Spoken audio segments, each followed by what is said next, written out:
आदरणीय अभिभावकों और प्रिय विद्यार्थियों, सुप्रभात। आज का सुविचार। जिस समय हम किसी का अपमान कर रहे होते हैं उस समय हम अपना सम्मान खो रहे होते हैं। दोबारा से सुविचार सुनिए। जिस समय हम किसी का अपमान कर रहे होते हैं उस समय हम अपना सम्मान खो रहे होते हैं।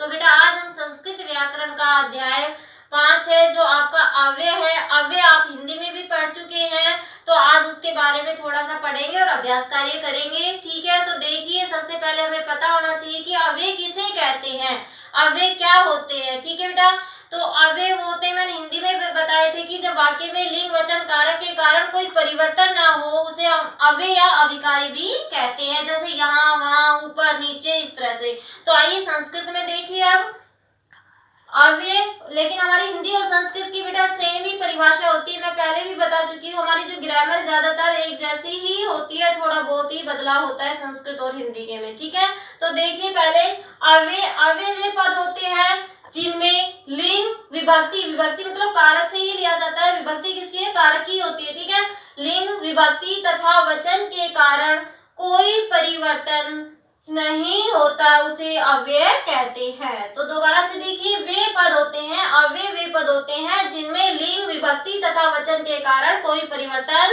नहीं होता उसे अव्यय कहते हैं। ठीक है, जैसे संस्कृत में देखिए ऊपरी, ऊपरी का अर्थ होता है ऊपर, बही, बही का होता है बाहर। ये जो हमारे ऊपरी है, बही है, अपी है, ये हमारे संस्कृत के अव्यय पद है। ठीक है बेटा, और हिंदी के हमारे जैसे हो गए ऊपर, बाहर, भी आदि। ठीक है, इस तरह से बहुत सारे अव्यय होते हैं। तो आइए अब मैं इसका अभ्यास कार्य करा देती हूँ। बेटा हमारे जो अभ्यास कार्य आते हैं वो इस तरह से आते हैं, तो देखिए समझिए। तो पहला जो हमारा अभ्यास है, मंजूषाया उचितम अव्ययम चित्वा रिक्त स्थानानि पूरयत, कि मंजूषा से उचित अव्यय चुनकर रिक्त स्थान पूरे कीजिए। तो पहले ये हमारे जो दिए हुए मंजूषा में वो क्या है, अव्यय है। क्या है, अव्यय। तो पहले हम इनके अर्थ समझ लेते हैं। जब तक हम अर्थ नहीं समझेंगे तो हम इसकी हिंदी भी नहीं कर पाएंगे और नहीं हम अच्छे से भर पाएंगे और नहीं हमें समझ में आएगा। ठीक है, तो देखिए च, च का अर्थ होता है और, न मतलब नहीं सही होता है, एव, ही, अपि, भी, ही होता है। ठीक है, तू, तो, ठीक है, कदा, कब, तदा, तब, यदा, जब, अधुना, इस समय। ठीक है बेटा, तो देखिए आप भरेंगे अपने वाक्य, देखेंगे सह डैश गच्छति। तो सह डैश गच्छति, गच्छति और प्रश्नवाचक एक तरह से, तो कदा हमारा प्रश्नवाचक में आता है, तो यहाँ पे सह कदा गच्छति, वह कब जाता है। ठीक है बेटा, क्या आ जाएगा, कदा, वह कब जाता है। अब देखिए डैश सा खादती तदा स पीबती।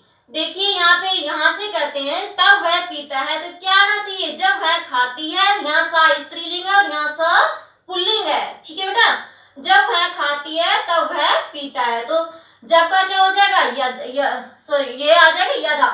जब का क्या हो जाएगा, यदा सा खादती तदा स पीबती, जब वह खाती है तब वह पीता है। ठीक है बेटा, तो क्या आ जाएगा, यदा। ऐसे ही देखिए आगे, डैश सा पढ़ती, वह पढ़ती है, तो क्या आ जाएगा, अधुना, इस समय वह पढ़ती है। क्या आ जाएगा, अधुना। आगे देखिए अब, गजय खादती न पीबती। तो डैश दिया हुआ है कि गजय मतलब हाथी होता है। गजय क्या होता है, हाथी। हाथी नहीं पीता है और नहीं खाता है, तो क्या आ जाएगा, न खादती न पीबती, हाथी नहीं खाता है और नहीं पीता है। यदा बालः हस्ति, जब बालक हंसता है, तदा मतलब तब, जनक मतलब पिता, हस्ती तब पिता हंसते हैं। ठीक है, तो यहाँ पे क्या आ जाएगा, तदा। आगे देखिए लता, लता तू नमती वृक्ष न, लता डैश, यहाँ पे तू आ जाएगा। लता तो झुकती है, नमती मतलब झुकती है, वृक्ष नहीं। ठीक है, तो यहाँ पे क्या आ जाएगा, तू। तू का अर्थ मैंने तो बताया था। रमा, रमा डैश फलम खादती, तो क्या आ जाएगा, रमा भी फल खाती है, तो यहाँ पे अपी आ जाएगा। ये जो अपी है, अपी का अर्थ होता है भी, रमा भी फल खाती है, अपी। ठीक है बेटा, राम सीता डैश गच्छते, अब देखिए राम सीता, च आ जाएगा, राम और च के लिए, और हमारा च के लिए होता है, ठीक है, तो च गच्छत, राम सीता च गच्छत। एष कपोत ही खादती, यह कबूतर ही खाता है, ठीक है, एव आ जाएगा। उद्मेन ही कार्याणि सिद्धंति, कि परिश्रम से ही कार्य सिद्ध होते हैं, उद्मेन ही आ जाएगा बेटा, ही। तो बेटा इस तरह से ये हमारे वाक्य दिए थे और हमने इसमें अव्यय शब्द भरे, आपको समझ में भी आ गया होगा बेटा। सबसे पहले हमें इनके जो अर्थ है वो याद होने चाहिए, तभी हम सही से भर पाएंगे, इसकी हिंदी कर पाएंगे, ठीक है। अब इसका हमारा प्रश्न नंबर फर्स्ट का ही जो हमारा ब भाग देखिए, ये हमारे क्या है, इसमें अव्यय शब्द दिए हुए हैं, ठीक है।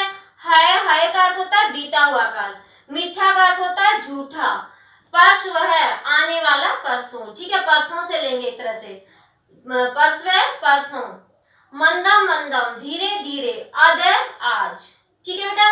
तो देखिए अब यहाँ पे सा डैश हस्ती, सा वह कैसे हंसती है, तो मंदम मंदम आ जाएगा कि धीरे धीरे हंसती है, मंदम मंदम।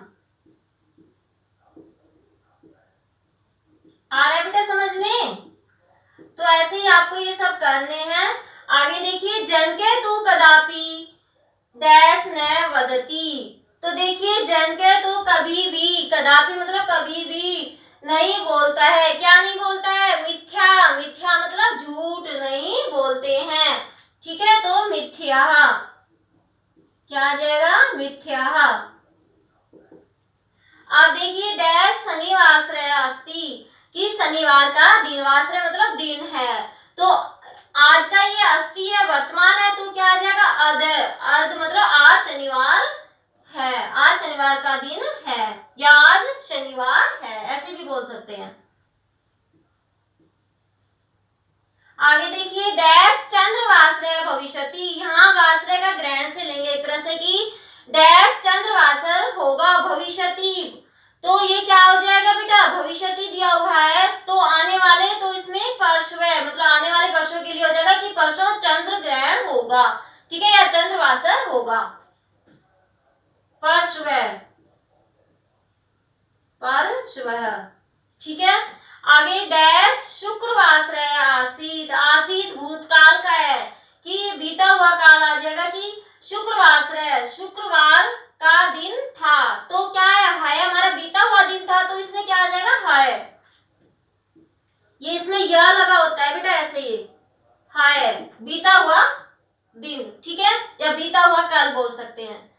तो ये हमारे बेटा इसके अभ्यास था ये हमारा, तो आपको मुझे उम्मीद है कि समझ में आ गया होगा। छोटा सा हमारा टॉपिक था अव्यय, और कुछ मैं इनके अर्थ और लिख कर दूंगी, अव्यय संस्कृत के शब्द दूंगी और उनके हिंदी में अर्थ लिखने के लिए आपको दूंगी, और मैं पहले भी आपको करा चुकी हूँ, थोड़ा सा दोबारा इसलिए कराया है ताकि आपको इसका अभ्यास समझ में आ जाए कि इस तरह के हमारे अभ्यास आते हैं पेपर में।